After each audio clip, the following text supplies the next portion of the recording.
ಬುಕ್ಕಾಪಟ್ಟಣ ಹೋಬಳಿ ಹುಯಿಲ್ದೊರೆ ಗ್ರಾಮ ಪಂಚಾಯಿತಿ ವ್ಯಾಪ್ತಿಯ ಉದ್ದನಚಿಕ್ಕನಹಟ್ಟಿಯಲ್ಲಿ ಅಂದಾಜು ಮೊತ್ತ 10.00 ಲಕ್ಷ ರೂಪಾಯಿ, ಹುಯಿಲ್ದೊರೆ ಗ್ರಾಮ ಪಂಚಾಯಿತಿ ವ್ಯಾಪ್ತಿಯ ಮಂಗನಹಳ್ಳಿಯಲ್ಲಿ ಅಂದಾಜು ಮೊತ್ತ 15.00 ಲಕ್ಷ ರೂಪಾಯಿ, ಬುಕ್ಕಾಪಟ್ಟಣ ಗ್ರಾಮ ಪಂಚಾಯಿತಿ ವ್ಯಾಪ್ತಿಯ ಪ್ರಥಮ ದರ್ಜೆ ಕಾಲೇಜಿನ ಹತ್ತಿರ ಅಂದಾಜು ಮೊತ್ತ ರೂ.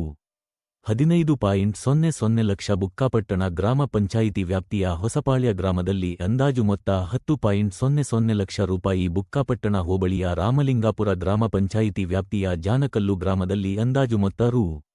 25.00 ಲಕ್ಷ. ಒಟ್ಟು 70 ಲಕ್ಷ ರೂಪಾಯಿ ವೆಚ್ಚದಲ್ಲಿ ಗ್ರಾಮದ ಸ್ವಚ್ಛತೆ ಹಾಗೂ ಮೂಲಭೂತ ಸೌಕರ್ಯಗಳ ಅಭಿವೃದ್ಧಿ ನಿಟ್ಟಿನಲ್ಲಿ ಸಿ ರಸ್ತೆ ನಿರ್ಮಾಣ ಕಾಮಗಾರಿಗೆ ಗುದ್ದಲಿ ಪೂಜೆ ನೆರವೇರಿಸಿ ಶಂಕುಸ್ಥಾಪನೆ ಮಾಡಲಾಯಿತು. ಗ್ರಾಮದ ಅಭಿವೃದ್ಧಿಗೆ ಮತ್ತೊಂದು ಮಹತ್ವದ ಹೆಜ್ಜೆಯಾಗಿ ಜನಪ್ರತಿನಿಧಿಗಳು ಗ್ರಾಮಸ್ಥರೊಂದಿಗೆ ಸೇರಿ ಪೂಜೆ ಸಲ್ಲಿಸಿ ಕಾಮಗಾರಿಗೆ ಚಾಲನೆ ನೀಡಲಾಯಿತು.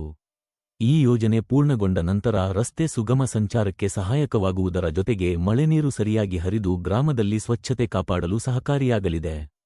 ಈ ಸಂದರ್ಭದಲ್ಲಿ ಈ ಅಧಿಕಾರಿಗಳು, ಗುತ್ತಿಗೆದಾರರು, ಗ್ರಾಮಸ್ಥರು, ಜನಪ್ರತಿನಿಧಿಗಳು, ಮುಖಂಡರು ಹಾಗೂ ಆತ್ಮೀಯರು ಉಪಸ್ಥಿತರಿದ್ದರು.